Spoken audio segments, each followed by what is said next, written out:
викендов тука пред Дивоградбата, за која самиот градоначалник призна дека припаѓа на негови роднини, генералниот секретар на СДС повторно се обиде да манипулира и да ги лаже прилепчани. Неговите сопартијци и функционери го наместија Љупчо Николовски токму од тука, од местото каде најдобро се гледа како функционира власта на СДС, да зборува за некаков нов план за живот, за кој патем никој повеќе не им верува. Кога веќе беше тука, добро би било да го праша градоначалникот Јовановски на кои се локации гради фирмата на неговите роднини, за која тој наводно дозна од нас од опозицијата. Добро би било да го праша министерот Сугарески за хаосот кој постои во Прилепската стара чаршија, која е окупирана од објекти во собственост на луѓе блиски до Социјалдемократскиот сојуз. Николовски треба да ги праша Миле Талески, Илија Јовановски и Горан Сугарески, како тоа се легализираат објекти на крајно сомнителен начин во Прилеп. Кога веќе се фали Николовски дека тутунарите од Прилеп и Прилепско биле задоволни од откупот и цената на тутунот, тогаш нека го праша и генералниот директор на тутунскиот комбинат Кире Станковски, зошто и дали дел од откупните пунктови се затворени пред законскиот рок.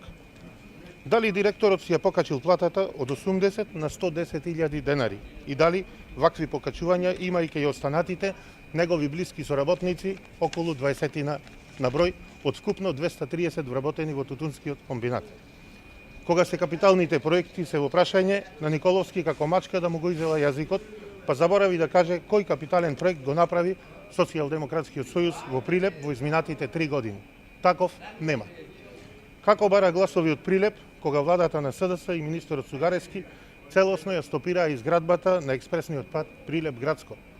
Како очекува прилепчани да гласаат за СДС, кога локалната власт и градоначалникот Илија Јовановски ги зголемија сметките за вода за 60%, а пред изборите ветуваа дека ќе им ги намалат за 20%? Како граѓаните да гласаат за Социјалдемократскиот сојуз, кога нема ниту една нова фабрика, нема ниту едно ново отворено работно место, а вработувањата во институциите им припаѓаат исклучиво на роднините и пријателите на функционерите од власт? Почитувани сограѓани, за крај укажуваме дека во ВМРО ДПМН секојдневно пристигнуваат документи и докази за незаконско работење на ова злосторничко здружение на СДС во Прилеп.